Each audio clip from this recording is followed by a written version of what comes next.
quelles charges pouvez-vous déduire en entreprise individuelle?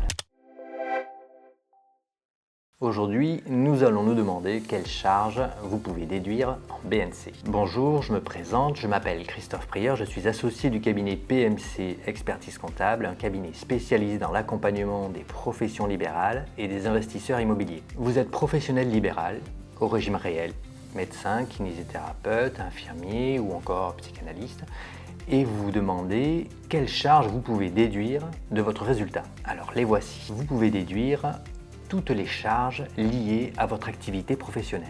Les achats de petits matériels, de fournitures administratives, les charges de consommation énergétique de votre local professionnel, les loyers de votre local professionnel, les assurances professionnelles, les honoraires comptables, si vous êtes accompagné par un cabinet comptable, les frais de véhicule, soit au réel si le véhicule est à l'actif de votre entreprise ou au forfait si ce n'est pas le cas, en calculant des indemnités kilométriques, les frais de déplacement et de réception, les cotisations diverses notamment à votre ordre, les frais de formation, et vous pouvez également déduire les charges de personnel si vous avez des salariés, la CFE, la cotisation foncière des entreprises, mais aussi les dotations aux amortissements, c'est-à-dire une partie des investissements que vous avez réalisés, un ordinateur, du mobilier, du matériel, etc. Vous pouvez déduire les cotisations sociales obligatoires, bien sûr, les cotisations sociales facultatives,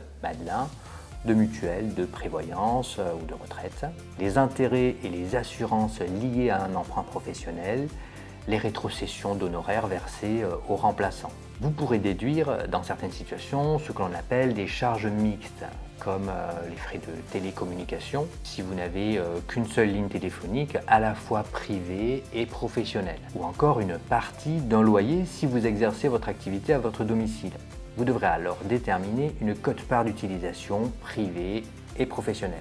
En fonction de la nature de votre activité, certaines autres charges calculées de manière forfaitaire peuvent aussi être déduites, comme les frais de blanchisserie. Les médecins, en entreprise individuelle conventionnée en secteur 1, peuvent également déduire de leurs résultats un forfait de 3% de leurs recettes. Pour toutes vos charges professionnelles, vous devrez être en mesure de pouvoir les justifier, notamment en conservant les factures à votre nom pendant une durée minimale de 10 ans. Certaines charges ne sont quant à elles pas déductibles de votre résultat, notamment le remboursement du capital des emprunts professionnels. Seuls sont déductibles les intérêts et les assurances de ces emprunts.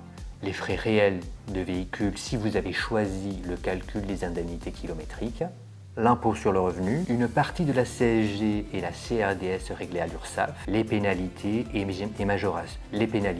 et majorations administratives.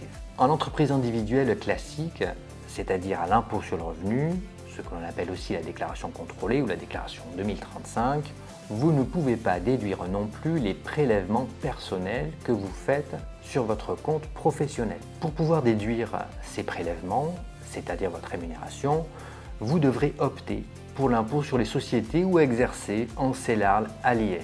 Cela fait l'objet de plusieurs vidéos que nous avons tournées précédemment. Voilà, vous savez maintenant quelles charges vous pourrez déduire en entreprise individuelle. Si cette vidéo vous a été utile, pensez à la liker et à vous abonner à la chaîne. N'hésitez pas non plus à partager votre expérience en commentaire de cette vidéo.